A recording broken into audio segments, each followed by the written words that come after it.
जिस धज से कोई मक्तल में गया वो शान सलामत रहती है। ये जान तो आने ही जानी है, इस जान की कोई बात नहीं। DGSPR पाकिस्तान, फौज पाकिस्तान के ये अल्फाज जरा गौर फरमाइए इन पे। उन्होंने कहा कि हम ये कहना चाहते हैं, ना हम तुम्हारी ताकत, ना तुम्हारी मक्कारी और ना तुम्हारी जारियत से मरहूब होने वाली कौम है। Now you just wait for our response. और फिर दुनिया ने देखा कि DGSPR के वो अल्फाज जो उन्होंने बोले उन्होंने सच साबित कर दिखाए।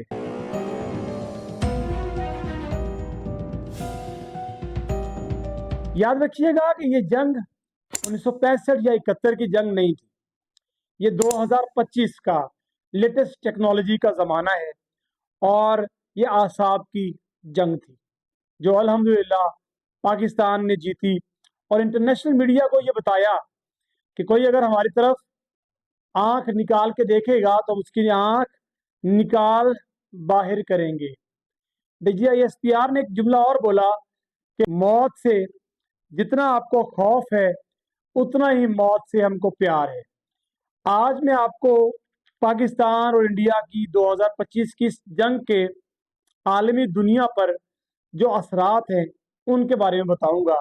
यकीनी तौर पर ये ऐसे असरात हैं जो कि पूरी दुनिया में, पूरी दुनिया के जो मामलात हैं उनको हिला के रख देंगे। सबसे पहले देखना ये है कि इंटरनेशनल मीडिया जो है वो किस तरह से इन तमाम चीज़ों को देखता है और क्या वो ये समझता है कि पाकिस्तान ने वाकई बर्तरी हासिल की है। तो इसका जवाब है कि यस।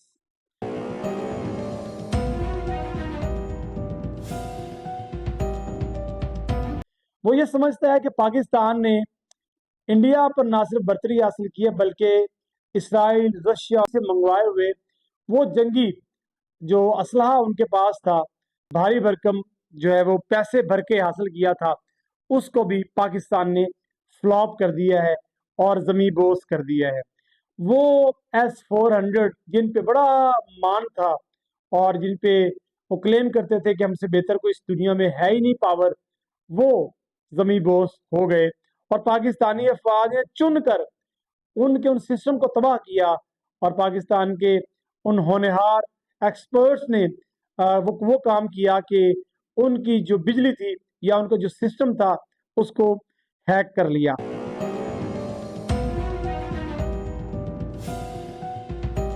हुआ क्या? हुआ ये कि कुछ ऐसे आप कह लीजिए कि असरात हैं जो इंटरनेशनल जो वर्ल्ड है, जो आलमी दुनिया है या जो ममालिक है, उन्होंने ही बताया कि अब क्या होगा। अब होगा ये कि ये मार्का इंडिया को बहुत साल पीछे ले गया है, टेक्नोलॉजी के हवाले से खास तौर पर बहुत साल पीछे ले गया है। राफेल जिस पर इंडिया का बहुत नाज था, जमी बोस हो गया। अब उनके पास ऐसी कोई टेक्नोलॉजी S-400 या राफेल से बड़ा कोई कोई तोप चीज है नहीं, रह नहीं गई। पाकिस्तान और इंडिया में जो रिवायती जंग है उसका जो अदम तवाज़ुन था वो खत्म हो गया, बल्कि किसी हद तक पाकिस्तान को अल्हम्दुलिल्लाह बरतरी हासिल हो गई। अगला जो फर्क पड़ा, कश्मीर का मसला फिर से जिंदा हो गया। मोदी सरकार की हमकाना हरकत की वजह से ये अब आलमी मसला बन गया है। अब इसे पाकिस्तान बड़े आलमी फॉर्म्स पर जिंदा कर सकता है दोबारा से।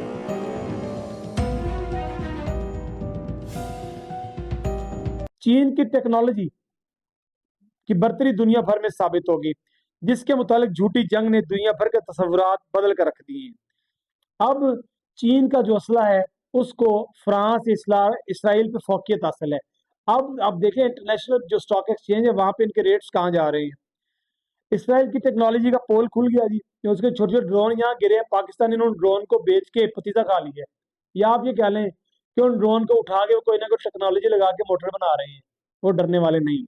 लिहाजा इसराइल के जो ड्रोन गिरे उन पे स्टैंप लगी हुई थी जो इंडिया ने वहां से खरीदे थे। जितने ड्रोन गिरे सब के सब यहाँ पे उन्होंने भेजे, वो गिरा लिए गए। मगरब के असले की जो बर्तरी का भरम था कि भाई यूरोप यूरोप है, खत्म हो गया। चीन बाकायदा अमेरिका के हम पल्ला और ताकत बन के सामने आया है। और पहले भी वो जारी सी बात है मत्था अमेरिका को चीन ही देता था, इस बार जो है कि और जरा पावरफुल बन गया है।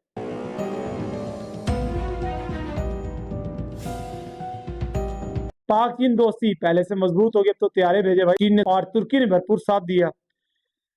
जंग के पहले रोज तक आलमी दुनिया मुद्दे के साथ थी, आज नक्शा बदल गया है। मुझे ट्रम्प की कुछ बातों से इल्म भी हुआ कि मैंने सुना है कि ट्रम्प ने कुछ फैक्ट्रीज जो वहाँ पे यूरोप में इंडिया में लगनी जा रही थी वो उन्होंने रोक दी है।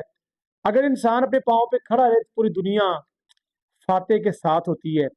अमेरिका जो इंडिया को चाइना के मुकाबले में प्रमोट करने के ख्वाब देख रहा था, अब वो इससे दूर रहेगा। और यकीनी तौर पर ये जंग जो आज हुई है, इसका असर बहुत जो है वो दूर तक जाएगा, तो दूरस्थ नताइज इससे निकलेंगे। और मैं हमेशा कहता हूँ कि झपटना पलटना, पलट कर झपटना लहू गर्म रखने का है एक बहाना। पाकिस्तानी अफवाज ने ये साबित कर दिया कि कोई भी मैदान है, हम बड़े सब्र का मुजाहरा कर रहे थे। इंडिया को बार बार हमारी अफवाज पाकिस्तान ने ये पैगाम दिया कि हम जंग नहीं चाहते, जंग नहीं चाहते। लेकिन जब जंग मुसल्लत कर दी जाती है तो फिर बुनियाद मरसूस जैसे मार के हैं वो वजूद में आते हैं। और फिर अल्लाह रब्बुल इज़्ज़त की तरफ से जो हुक्म होता है कि सीसा पलाई दीवार बन गए, फिर वो बन जाते हैं। हम पाकिस्तानी हैं, हम जिंदा कौम हैं। पाकिस्तान जिंदाबाद।